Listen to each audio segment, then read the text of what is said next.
Good morning. Today you're going to be continuing your work with percents. But just as a reminder, for those of you who need a little bit of extra help as we're going through this, I know that the materials you're going to be working on in class you'll be turning in before the end of the hour.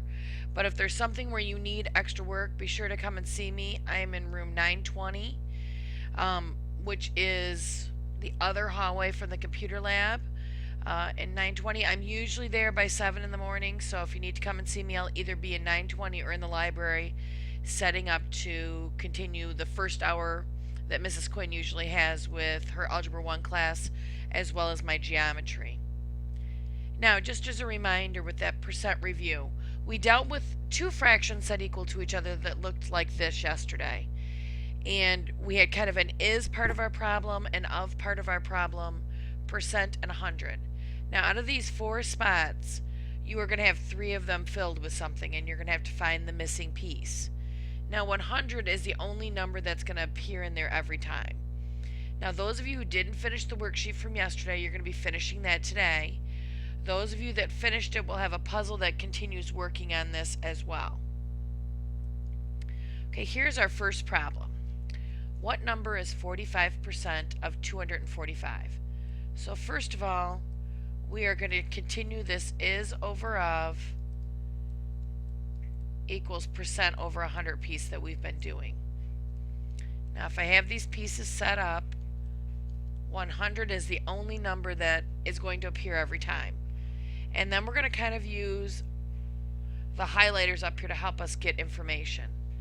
So first of all, 45 is our percent. That's an easy one to pick out. Our of number is going to be 245. And then what number seems to be missing. That's going to be the part that's going to be our x. So let's fill in the pieces that we know. So 45 is our percent. That goes over 100. Our of is 245. Of is in the bottom of the first fraction. And is what's missing, so that's going to be our x. Now our job is to go through and cross multiply to solve. So in this one, 100 times x will be 100x. In the other direction, it's going to be 45 times 245. Now if I were to take this and put this in my calculator, 45 times 245 is going to be 11,025. Now to get my x by itself, divide both sides by 100. When I divide by 100, these two will cancel out. And my x is going to be 110.25.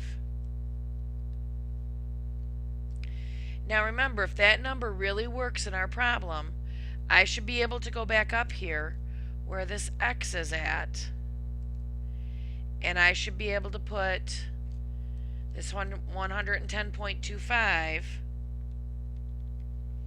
in there, and I should be able to cross multiply and they should be equal. So that means that 110.25 times 100 and 245 times 45, these both should be equal to each other.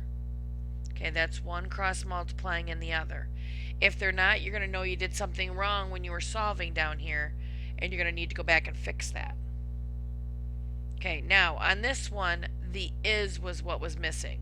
Let's try a different value. Now again, I'm going to have my is over of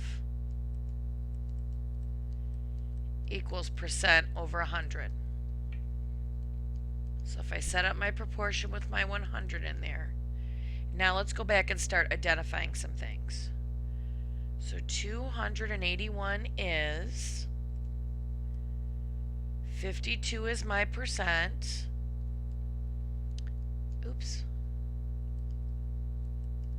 and of what number? That seems to be the missing part. that is going to have to be x here. So that means in this one, the easiest one to identify is probably that percent. So 52 is going to be the percent. 481 is my is, and my of is my x. So now my job is to cross multiply. So 52 times x is one direction. The other direction is 481 times 100.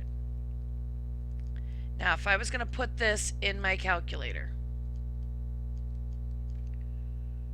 481 times 100 is going to give me 41,000 or 48,100. Now if I want to get this x by itself, I'm going to have to get rid of that 52, which means that I'm going to divide both sides by 52. So this will cancel, and my x is going to equal 925. Now again, if I think this is really x, I should be able to put a 925 in here. And if I cross multiply 925 times 52, this direction had better equal the same thing as 481 times 100, which it does. So you should know automatically when you do a problem if you've done it correct or not.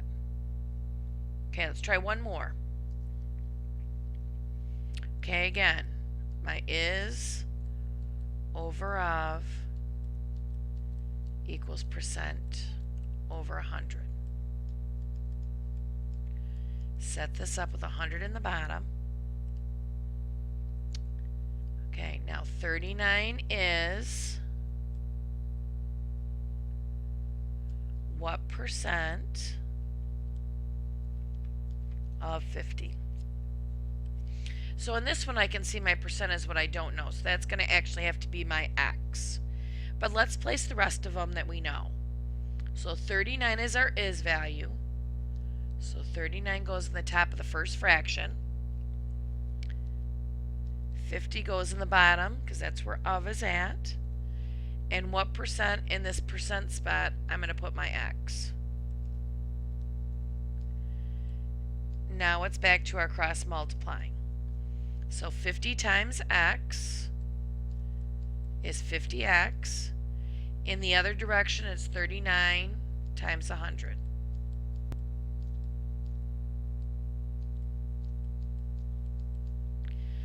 So 39 times 100 is 3,900. Divide both sides by 50 so you can get x by itself.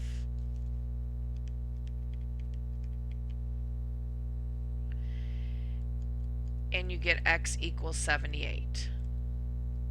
So remember, if I think x is really 78 up here, 78 times 50 this direction better equal the same thing as the 39 times 100. Otherwise, you know you did something wrong. You've got to go back and check your work. Now again, one concern as you're solving these, you need to show your beginning proportion of these two fractions equal to each other. And having this off on the side is going to keep you from making mistakes. So that'll just make sure you're putting things in the right spot. Okay, good luck with your work today.